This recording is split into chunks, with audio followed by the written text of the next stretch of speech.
Welcome to the De Leon V-Twin Tales. So this is my new YouTube channel that I just created. I started YouTubing back in 2014, but I really didn't do much with it. I had a little channel. I don't even think I named it. It was mostly just to document some of my hobbies and maybe put up a couple of car shows I attended. I would eventually start a new car club called the Kern County Air-Cooled Volkswagen Car Club. And I think that was about maybe March of 2013. And I ran that car club for about 4 years, and eventually I left it in 2017. I still have my Volkswagens. You're going to see my buddy Joe pull up here next to me. And back in 2018, he answered a Craigslist ad that I'd put up. I wanted to get into a band, and I was playing bass at the time, and he answered my ad. Believe it or not, I had titled the ad, Old Sucky Bass Player. To my detriment, I always believed in underselling and over-delivering. I eventually agreed to join his band that he was putting together. What I didn't understand is I would have to be learning about 100 different surf songs from the 60s and finding out that one of Joe's idols was Dick Dale. And so immediately I found myself thrust into this type of music that I knew a little bit about, but not a whole lot. I still enjoyed it after I'd seen Dick Dale in person back years ago at a Volkswagen Jamboree in Orange County. There I was with my brand new 2018 Fender PJ bass, learning all these songs. And we would spend almost every other weekend together, probably playing for 6 to 7 to 8 hours a day, just practicing the songs, with another guy named Leo who used to come up from Los Angeles. I would eventually play bass with a couple other guys, basically just garage band stuff. But with Joe's band, we didn't have a band name yet, but we must have played for about 2 years, just practicing in my house, at Joe's house, anywhere we could get a chance. And nothing really happened. We didn't really exactly know what we wanted to do with this music as we learned all these songs. Our drummer Dave would eventually move to the Pacific Northwest, and he would kind of leave us at a lurch. We didn't really have anybody to play drums with us until we found another guy named Rick. And Rick eventually agreed to play drums, and then we continued to practice.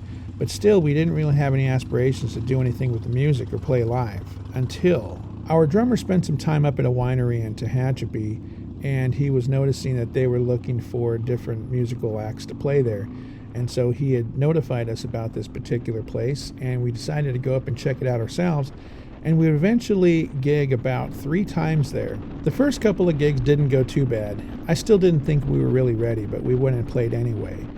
And we actually got through the entire gig. I think the first one was about 4 hours straight playing of music. We had learned so many songs, I think we only had to repeat maybe a few songs on the 4th set. But we finally got through it, and we got paid, and we were ecstatic because this was our first gig with this particular band. We would eventually repeat the process a few more times. I think by the 3rd time we played, we probably were playing our worst. I don't know what was happening. Maybe we were getting too confident.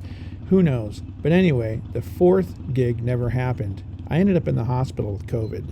And there I was in the hospital, almost dying of COVID, and I kept telling everybody, no, I can do it. I can do the gig. Just give me some time.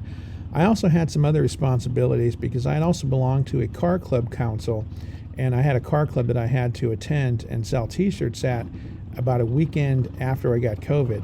And I kept thinking I would be able to do that gig too, but neither of those were happening. I literally couldn't even stand up. I'm going to pause the story here for just a moment and talk about today's ride.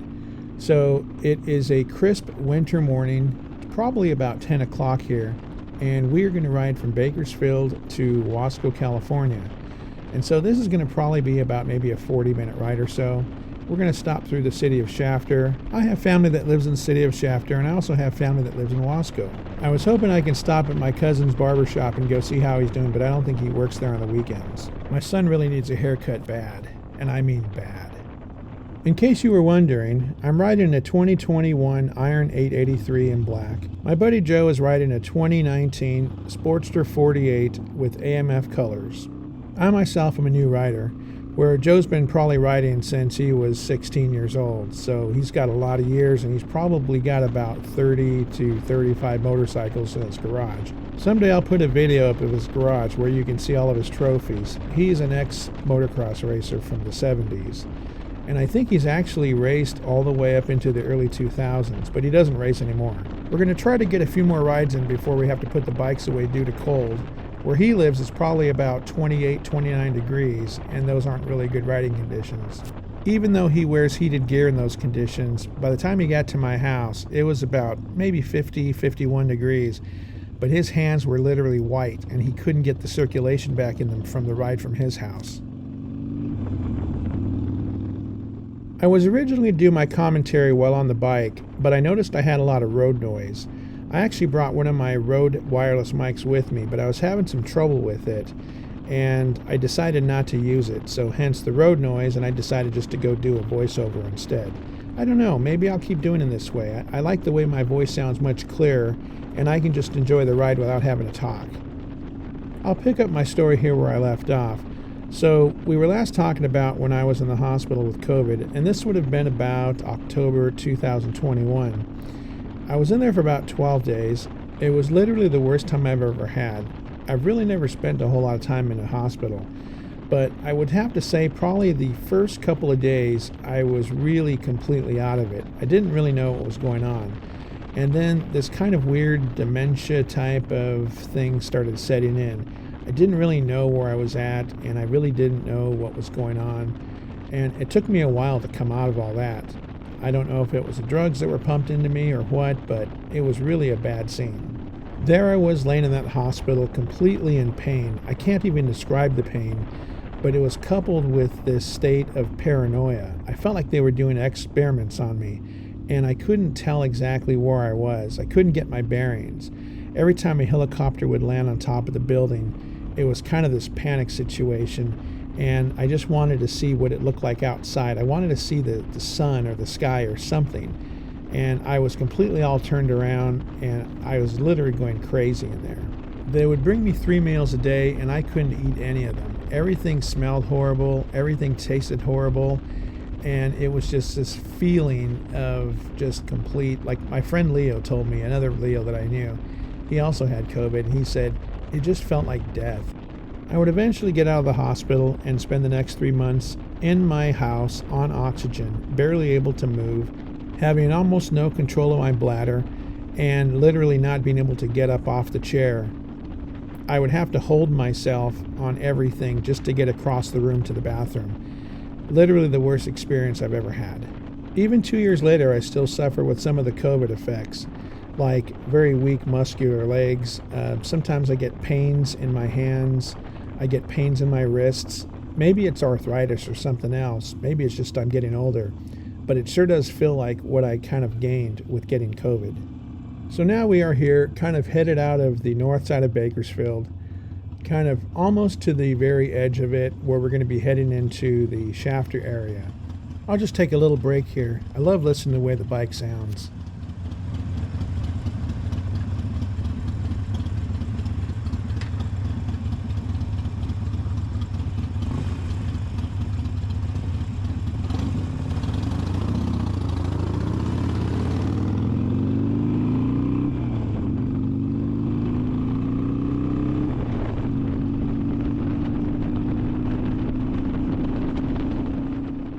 Soon we're going to be approaching the new West Side Parkway. It's kind of a new freeway they've created that'll connect the 5 freeway to the 99 freeway. The 99 portion is not quite done yet. It's going to be quite of a long project. The city had to bulldoze a bunch of houses and a bunch of neighborhoods to try to get the freeway through there. In fact, our old drummer Dave, who has now moved to the Pacific Northwest, his entire neighborhood to just the west of him was completely demolished to make room for that freeway. Well, he doesn't have to worry about it anymore. He doesn't live there. But someone's basically got a freeway right in front of their house now. Over here to my left, you're going to see some water, and that is one of the many water storage facilities we have here in Bakersfield. Being that this town is mostly dominated by agriculture and oil, water is extremely important to this town. If we don't have the water we need, people don't have the food to eat. We're soon going to pass by our old drummer's house, Rick, and we haven't seen him for a while. I got to give him a call. I played with a band he was putting together a few months ago, but we haven't really done anything with it, and I haven't heard from him, so I think maybe he abandoned that particular project.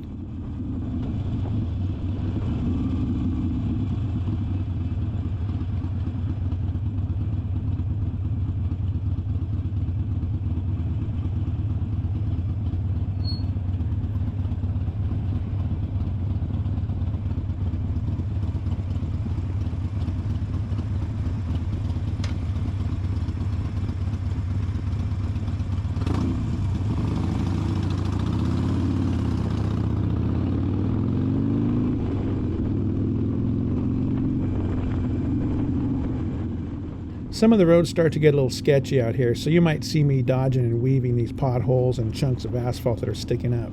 The city of Bakersfield created this app that you can use to contact them about different things like potholes or loose dogs and things like that. And I must probably write in 4 times a month different potholes I find, and some of them are pretty bad. And the last thing I want to do is hit one with one of these front tires here. So back to my story. So while I was at home, basically on leave, on oxygen, my dad had, unbeknownst to us, had stepped on a nail outside, and he hadn't told anybody. Well, he unfortunately got an infection, and he was in and out of the doctors, in and out of the hospital, having his foot worked on, and he eventually succumbed to sepsis. And we lost him on December 20th, 2021. I would have to say that was probably one of the most difficult times in my life. And just a week earlier, I had lost one of my good friends to cancer. And he was one of my RC buddies. I probably knew him for about 10 years. And so, man, it was really rough. Here I am already with COVID in a weakened state, and now this happens. My dad was one of these guys that never really complained about anything. He was a car guy. He loved going to car shows. He loved anything with wings, wheels, or engines. And so I fortunately got to spend a lot of time with him the last 15 years of his life. He was about 81 when he passed. And so I would often take him to the drag races here in Bakersfield. We would have the March Meet and Famoso drag strip. And he really enjoyed that. Take him to that, and I'd take him to different car shows. We'd go to the Good Guys shows and the Street Rod Nationals. You know, anything like that when he could still walk. He would eventually lose his ability to walk long distances, and he would end up on a scooter. But that was okay. He could still enjoy it, and he still took him places. We would just pack the scooter up in the back of my truck and take him. Unfortunately, the house that he was living in this just last couple of weeks got broken into. And I can't believe it, but those bastards stole not only his scooter that he really liked to use, but another scooter that he had that was a little bit more lightweight. These guys really did a number on that house, and I'm still dealing with all of that nonsense. I have a picture probably from 1968 or 1969 with me sitting on his lap while he was sitting on his motorcycle outside of our first home.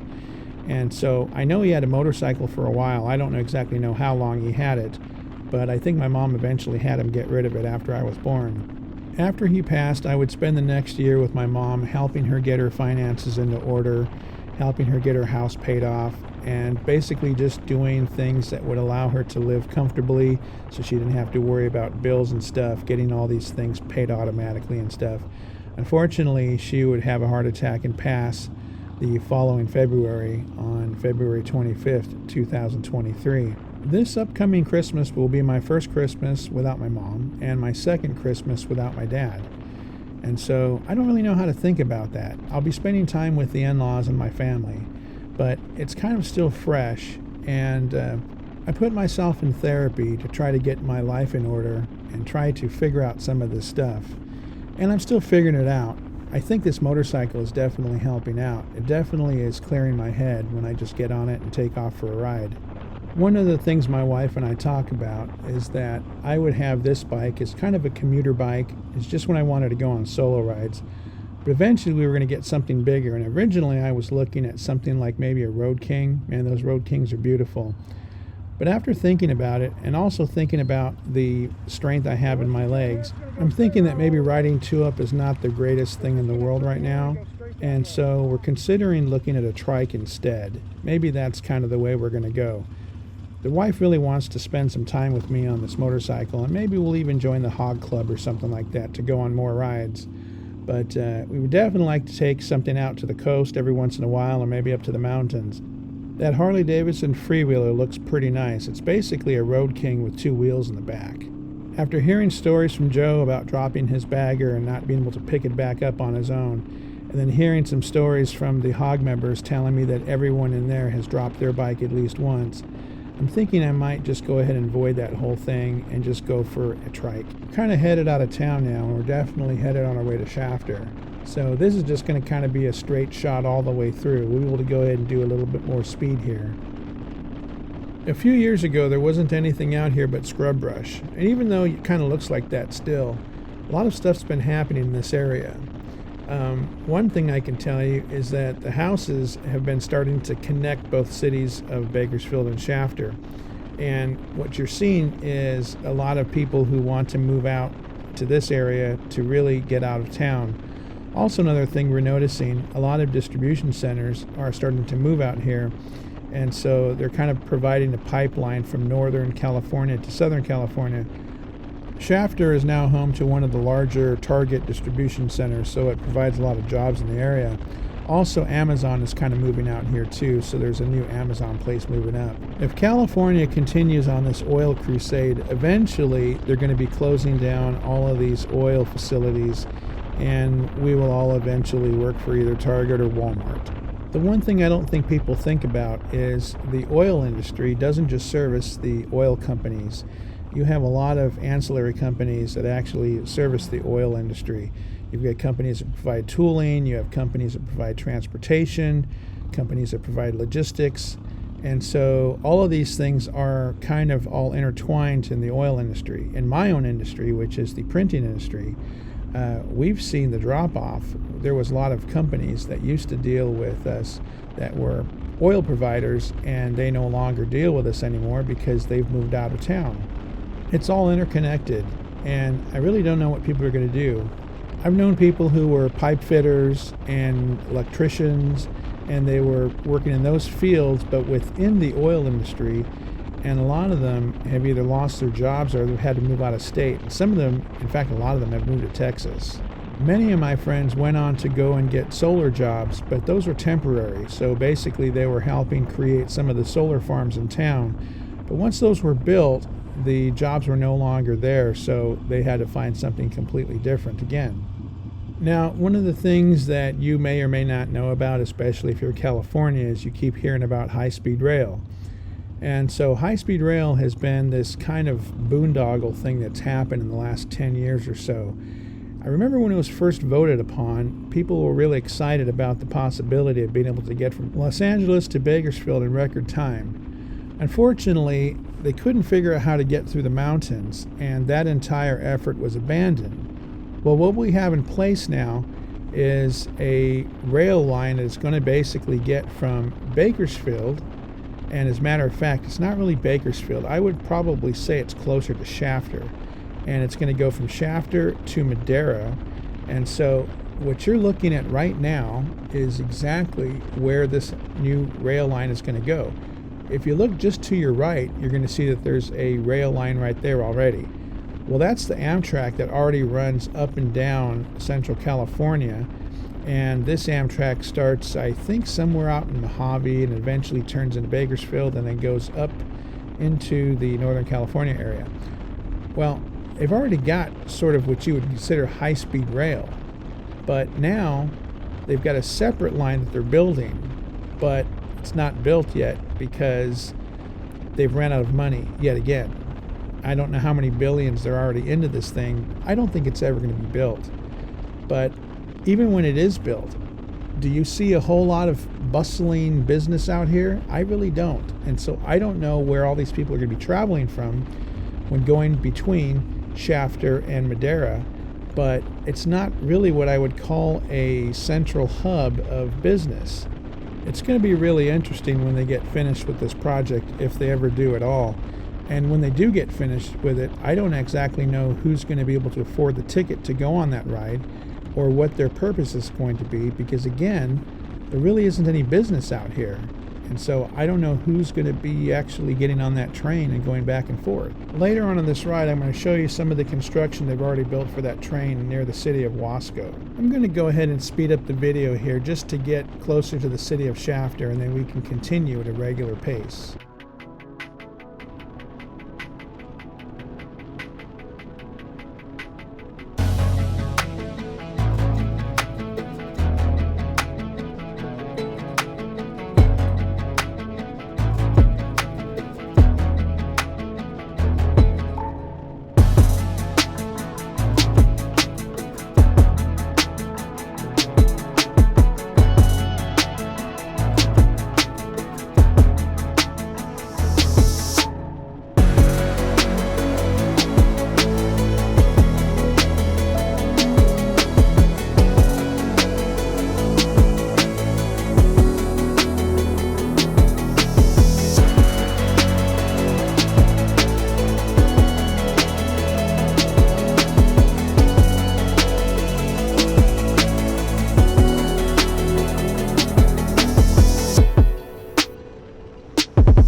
So we're almost here, almost heading into the city of Shafter. And then I think we'll just kind of go through maybe one of the little main streets, and then maybe we'll take a break. And maybe that's where I'll stop the video for now. And I'll maybe do the next part of it from Shafter to Wasco in another video, because even 22 minutes, we're already in here for 22 minutes. It seems like it's been a lifetime. When you're riding into small towns like this, you really have to pay attention to the speed limit, because a lot of times you may have been going about 65, 70 miles an hour. All of a sudden, the speed limit's like 35 to 40 miles an hour. And so you really want to respect those speed limits when you're heading into town. These small town police, they definitely are watching outsiders come in. I have a cousin living in this town of Shafter, and I haven't seen him for years, but I understand he is the fire captain for this city. For some reason, the family just sort of stopped really getting together, I think, after my grandmother passed. Everybody went their separate ways. Every once in a while we have little get-togethers with certain cousins and family and stuff, but not like the old days.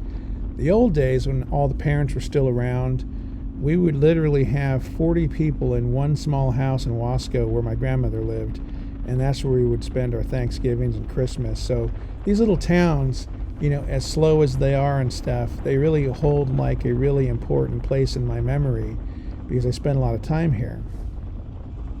We're going to go ahead and turn here on this main street, and we're going to just kind of roll down the street real quick. And this is where my cousin's barber shop is. My uncle used to own it, and eventually my cousin took it over. He also rides motorcycles too. I maybe saw him a few months ago.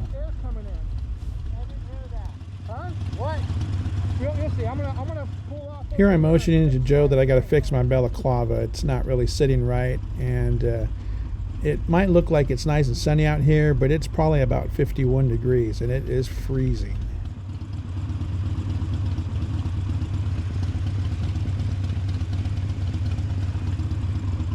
This is Shafter. There's gas here. Yeah.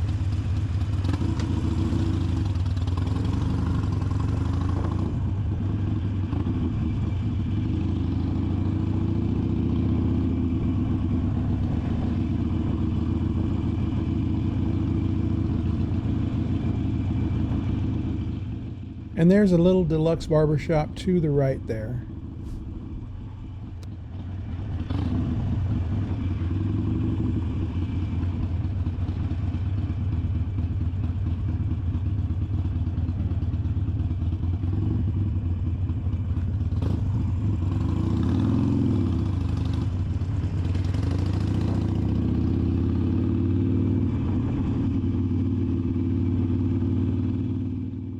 And this is where I'm going to go ahead and end this first video here. We're just going to go ahead and pull over. I'm going to kind of fix my headgear just so I can stay a little bit warmer on the ride to Wasco. But I want to thank you guys for joining me. And like I said, this is kind of my new way of having my therapy. So rather than sitting on a computer looking at someone telling them my problems, basically just go for a ride, and that usually clears up the mind, allows me to get through the next week.